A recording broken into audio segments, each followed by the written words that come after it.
வணக்கம். கோவையில் இருக்கக்கூடிய அரசு கலைக்கல்லூரியில் தற்போது தமிழ்நாடு முதலமைச்சர் திரு மு.க.ஸ்டாலின் அவர்கள் தமிழ் புதல்வன் திட்டத்தை துவங்கி வைத்திருக்கிறார். ஏற்கனவே தமிழக அரசின் சார்பில் சட்டப்பேரவையில் அறிவித்த அடிப்படையில் இந்த திட்டமானது இன்று செயல்படுத்தப்பட்டு வருகிறது. தமிழகத்தில் மற்றும் 3,28,000 மாணவர்கள் இந்த திட்டத்தில் பயனடைய இருக்கிறார்கள்.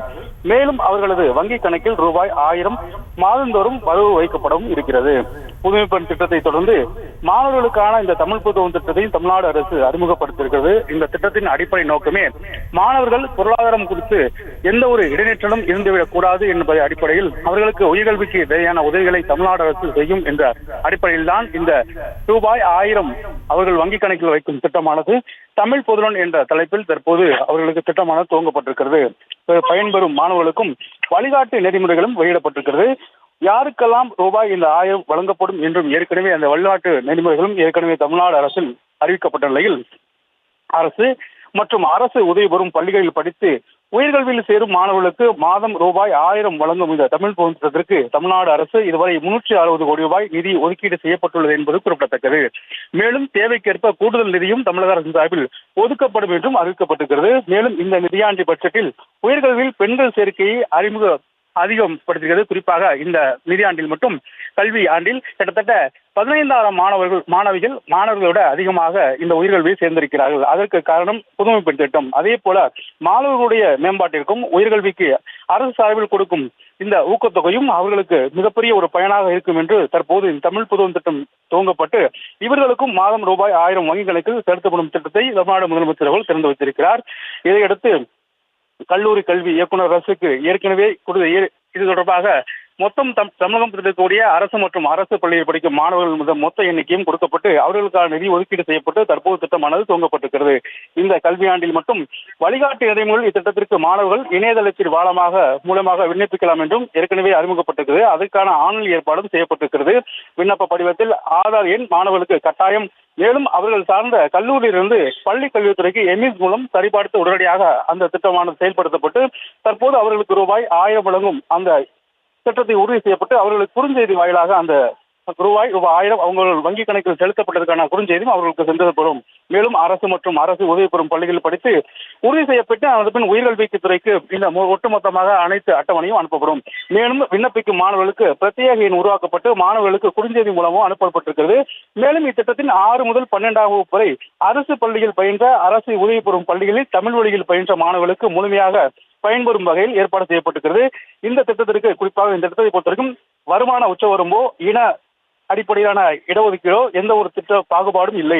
குறிப்பாக 6 முதல் 12ஆம் வகுப்பு வரை அரசு பள்ளியில் பயின்ற அனைத்து மாணவர்களும் இந்த திட்டத்தின் கீழ் பயன்பட இருக்கிறார்கள். மேலும் தமிழகத்தில் எந்த ஒரு கல்வி நிறுவனத்திலும் அரசால் அங்கீகரிக்கப்பட்ட உயர்கல்வி பாடப்பிரிவில் இவர்கள் படிக்க வேண்டும். அதே போல அரசு மற்றும் அரசு உதவி பெறும் பள்ளிகளில் 8, 9 மற்றும் 10ஆம் வகுப்பு வரை படித்து ஐடிஐ படிக்கும் மாணவர்களும் இந்த திட்டத்தின் கீழ் பயன்படலாம் என்றும் அறிவிக்கப்பட்டுள்ளது. குறிப்பாக உயர்கல்வி என்பது கலை, அறிவியல், தொழில்சார் படிப்புகள், மேலும் இணைய மருத்துவம் சார்ந்த படிப்புகள், பட்டய படிப்பு, தொழில்வழி மற்றும் ஒருங்கிணைந்த பட்ட மேற்படிப்பு உள்ளிட்ட படிப்பு மாணவர்கள் இத்திட்டத்தின் கீழ் பயன்படலாம். மேலும் தொலைதூர கல்வி வாயிலாக படிக்கப்பட்ட மாணவர்களும் திட்டத்தின் கீழ் பயன்படலாம் என்று அறிவிக்கப்பட்ட நிலையில் எந்தெந்த மாணவர்களுக்கு இந்த திட்டம் கொண்டு போய் சேராது என்ற அடிப்படையில் தொலைதூர கல்வி, அதே போல அஞ்சல் வழி அங்கீகரிக்கப்படாத உயர்நிலை கல்வி நிறுவனங்களில் படிக்கும் மாணவர்கள் இந்த திட்டத்தின் கீழ் ஊக்கத்தை பெறுவதற்கு வாய்ப்பு இருக்காது.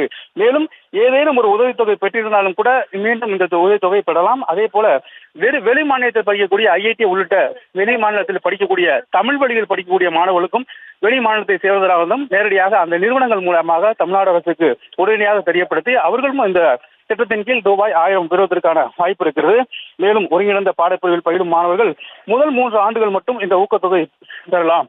மேலும் தொடர்ச்சியாக இடைநிற்றல் இருந்துவிடக் கூடாது என்ற அடிப்படையில் தான் தமிழ்நாடு அரசு இதுபோன்ற திட்டங்களை கொண்டு வருகிறது. மேலும் இத்திட்டத்திற்காக மாநில அளவில் தலைமை செயலர் தலைமையில் 15 துறைகளின் செயலர்கள் உறுப்பினர்களாக கொண்ட வழிகாட்டுதல் குழுவும் அமைக்கப்பட்டுள்ளது. இது தவிர சமூக நலத்துறை செயலரை தலைவராக கொண்டு மாநில அளவிலான மேற்பார்வை குழு மற்றும் மாவட்ட ஆட்சியரை தலைவராக கொண்ட மாவட்ட அளவிலான செயற்பாட்டு குழு ஆகியவற்றும் அமைக்கப்பட்டுள்ளது. இந்த திட்டத்தை பொறுத்த வரைக்கும் மாணவர்கள் எந்த சூழலிலும் இடைநிற்றல் ஈடுபட கூடாது என்பதற்காக தமிழ்நாடு அரசு உயர்கல்விக்கு மாணவர்களை ஊக்கப்படுத்தும் வகையில் இந்த திட்டம் இன்று முதல் செயல்படுத்தப்பட்டு வருகிறது. லைஃபை ரன் பண்ணுறதே ரொம்ப கஷ்டம் தான். இந்த சூழ்நிலையிலேயே எங்கள் அப்பா அம்மா என்னை ப்ரைவேட் காலேஜில் படிக்க வைக்கணும்னு ஆசைப்பட்டு ப்ரைவேட் காலேஜில் படிக்க வச்சுருக்காங்க. அவங்க படிக்க வைக்கிறக்கே கஷ்டப்படும் போது நான் அவங்ககிட்ட போய் என்னோடய படிப்பு சம்மந்தப்பட்ட தேவைகளை கேட்கும்போது எனக்கு ரொம்ப கஷ்டமாக இருக்கும்.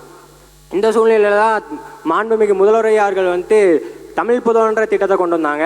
இந்த திட்டத்தின் மூலமாக வர பணத்தை வச்சு என்னால் என்ன நோட்டு புக்கு வாங்குறது, ஸ்டேஷனரி ஐட்டம்ஸ், என்னோடய பஸ்ஸு காசு, என்னோடய எக்ஸாம் ஃபீஸ், செமஸ்டர் ஃபீஸ், இந்த மாதிரி நான் என்னோடய படிப்பு சம்மந்தப்பட்ட தேவைகளை என்னாலேயே பூர்த்தி செய்ய முடியும்.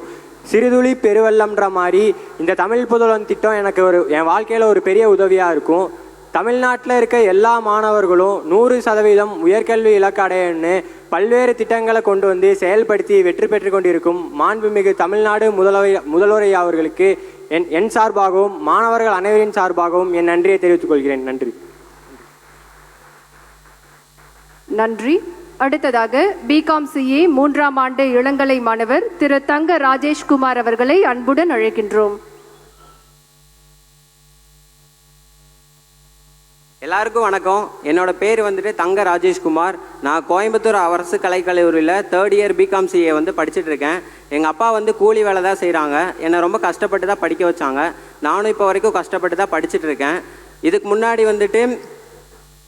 என்ன பண்ணுறதுன்னு தெரியாமல் யோசிச்சுட்டு இருந்தேன். அப்போ நம்ம தமிழக முதல்வர் நான் முதல்வன் அப்படிங்கிற திட்டத்தை தொடங்கி வச்சார். அது எனக்கு ரொம்ப நம்பிக்கையாக இருந்துச்சு. அது மூலமாக என்னோடய கம்யூனிகேஷன் ஸ்கில்ஸு, என்னுடைய இங்கிலீஷ் கிராமர் எல்லாமே நல்லா வளர்த்திக்கிட்டேன். அது வெளியில் செலவு பண்ணோம் அப்படின்னா நிறைய செலவாகும். அதை இலவசமாக நம்ம காலேஜ்லேயே நான் படிச்சுக்கிட்டேன். அது மூலமாக எனக்கு நிறைய கான்ஃபிடன்ஸ் கிடச்சிது. இன்னொன்று என்னென்னா, நம்ம சீனியர்ஸ் நிறைய பேர் நான் முதல்வன் பிளேஸ்மெண்ட் ட்ரைவில் செலக்ட் ஆகியிருக்காங்க. அது மூலமாக ஒரு கம்பெனியில் என்ன முக்கியமாக எதிர்பார்க்குறாங்க அப்படிங்கிற விஷயம் எனக்கு நல்லா